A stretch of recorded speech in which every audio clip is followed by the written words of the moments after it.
ভাতা বাড়ল শিক্ষাবন্ধুদের ৫,৯৫৪ টাকা থেকে ভাতা বেড়ে ৮,৩৩৫ টাকা করা হচ্ছে। ১ এপ্রিল থেকে বর্ধিত ভাতা পাবেন শিক্ষাবন্ধুরা, জানালেন মানস ভূঁইয়া। উপকৃত হবেন ৩,৩৩৭ জন শিক্ষাবন্ধু। ৫,৯৫৪ টাকা থেকে ৮,৩৩৫ টাকা, অর্থাৎ 40% ইনক্রিজ, 40% ইনক্রিজ। শিক্ষাবন্ধু আমাদের রাজ্যে আছেন ৩,৩৩৭ জন। তারা প্রত্যেকেই এই বর্ধিত টাকাটা, যেটা কয়েক বছর ধরে পড়েছিল, হচ্ছিল না, তিনি মঞ্জুর করে দিলেন। ১ এপ্রিল থেকে তারা এই টাকাটা পাবে। এই টাকার পরিমাণ ৯,১৯,০০,০০০ টাকা। বাবুন বন্দ্যোপাধ্যায় নির্দল হয়ে ভোটে লড়ার কথা ঘোষণা করতেই সম্পর্ক ছিন্ন করেন মুখ্যমন্ত্রী, আর তারপর সুর নরম করেন বাবুন বন্দ্যোপাধ্যায়। তিনি বলেন, দিদি অভিভাবক হিসেবে যা বলেছেন ঠিকই বলেছেন। আর বাবুন বন্দ্যোপাধ্যায় সম্পর্কে শুভেন্দু অধিকারী কি বলেছেন শুনবো।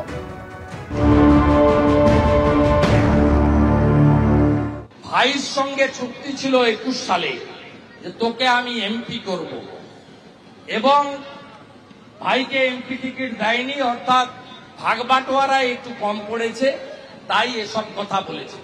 আর বাবুন ব্যানার্জিকে একটা কথা আপনাদের মাধ্যমে বলে গেলাম, আপনি পিসি আপনার দিদির সঙ্গে, মানে আমাদের সবার ঠগি পিসি, তাই তো? এখন দিদি নেই, কিন্তু পিসি। দিদি যখন ছিল আমি ছিলাম সঙ্গে, পার্থদল ছিল, এখন পিসি। তা এই ঠগি পিসি সম্পর্কে আপনি যা পারেন বলুন, বিজেপির কথা তুলবেন না। বিজেপির সঙ্গে আপনি গত দুদিন কি করেছেন আমি কিন্তু ফাঁস করে দেব। আমি আপনাকে সতর্ক করছি যে আমি বিজেপিতে যাব না, বিজেপি আপনাকে নেবে না। বিজেপি তার কর্মীদের সেন্টিমেন্ট বুঝে। বিজেপি ওই পরিবারকে চোর বলেছে, ওই চোরেদের কাউকেই বিজেপি নেবে না। আমি দায়িত্ব নিয়ে বলছি।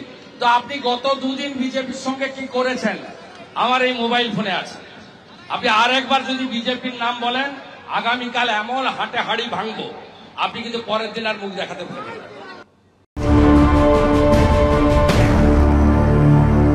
শুভেন্দু অধিকারীর নাম তো হুমকি অধিকারী হয়ে গেছে। বিভিন্ন সভা সমিতির ছাড়াও ওই এক্স হ্যান্ডেলেও তিনি তার বক্তব্য প্রধানত ভয় দেখানো, হুমকি দেওয়া।